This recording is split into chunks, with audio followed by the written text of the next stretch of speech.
Meet Mia. Mia is a perfectly competent adult with a job, opinions, and a personality. But the moment someone says, "So, got any plans for the weekend?" her brain performs an emergency shutdown. Total system failure. Lights out. The lights are on, but nobody's home. In that exact moment, the only answer her nervous system can produce is, not really. Sound familiar?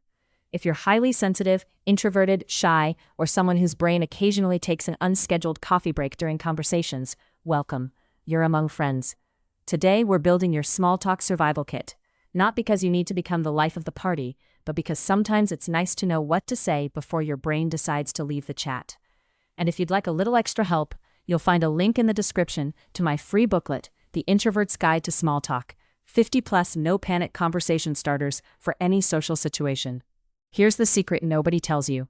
Small talk panic isn't a personality flaw, it's a pressure problem. Your brain thinks it needs to say something smart, memorable, and witty in under 2 seconds. Spoiler alert, nobody's small talk is brilliant. Small talk isn't a performance, it's just social throat clearing.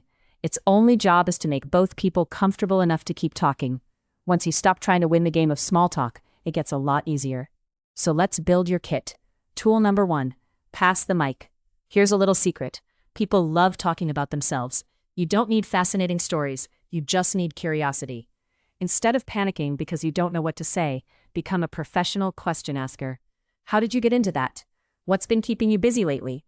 Have you always lived around here? What's something you've been enjoying recently? Those questions do 2 wonderful things. First, they keep the conversation moving. Second, they buy your brain 30 glorious seconds to reboot itself. It's the conversational version of pressing Control-Alt-Delete. Once they start talking, your only job is to nod, look closely at their face, and let out an occasional supportive, "Oh, nice," or "Wow, really?"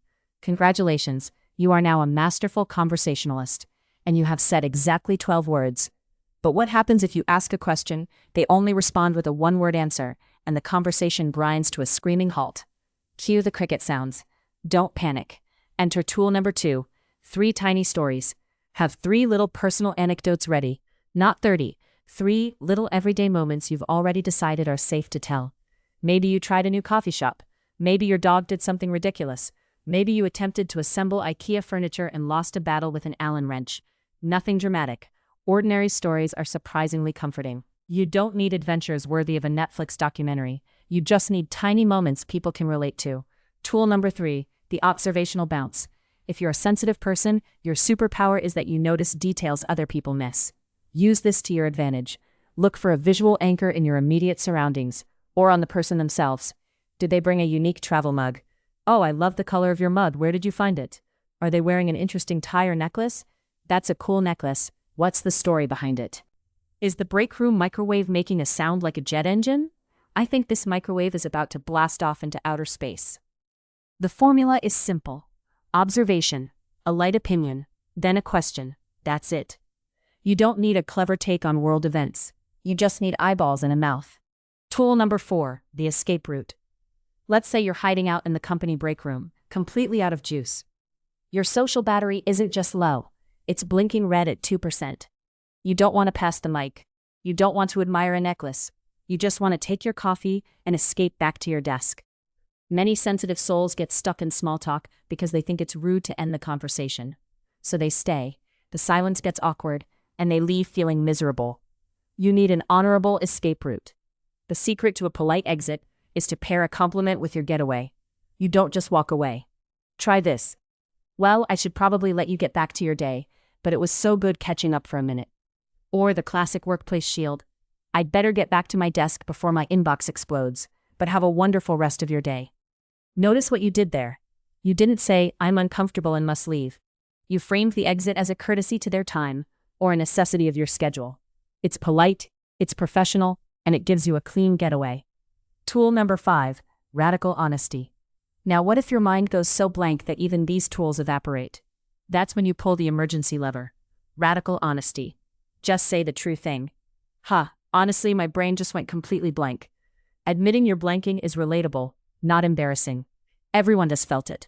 Saying it out loud usually gets a laugh, and a laugh is basically the cheat code in the game of small talk. Despite what our anxious brains tell us, most people are winging it when it comes to small talk. Some are just better at hiding it. So let's recap your small talk survival kit. 1. Pass the mic. 2. Keep 3 little everyday stories ready. 3. Use the observation formula. 4. Know your exit line. 5. When all else fails, be honestly blank. Understand you'll never be perfect at small talk, because nobody is. But now you've got a kit, and a blank mind is a lot less scary when you know exactly what to reach for. As we wrap up today, I want to leave you with one final comfort. The people you're talking to are not judging you nearly as harshly as you're judging yourself. When a silence happens, you might feel it like a heavy, suffocating weight. But to the other person, it's just a pause. They might be thinking about their grocery list, their next meeting, or ironically, they might be panicking about what to say to you. In this new world of texting and screens, small talk is getting trickier for everyone. It is not a failure. It is just some extra space between words. Give yourself permission to be a quiet presence when those around you are engaged in mindless chatter. You don't have to be a flashy talker to be a wonderful person to be around. Leave a comment below if you have a go-to small talk strategy, and if today's conversation helped you see yourself a little differently. I'd love for you to join us. Subscribe, and together we'll learn how to protect our peace, embrace our gifts, and discover that maybe we've never been too sensitive after all. Take a deep breath, protect your peace. And I'll see you in the next video.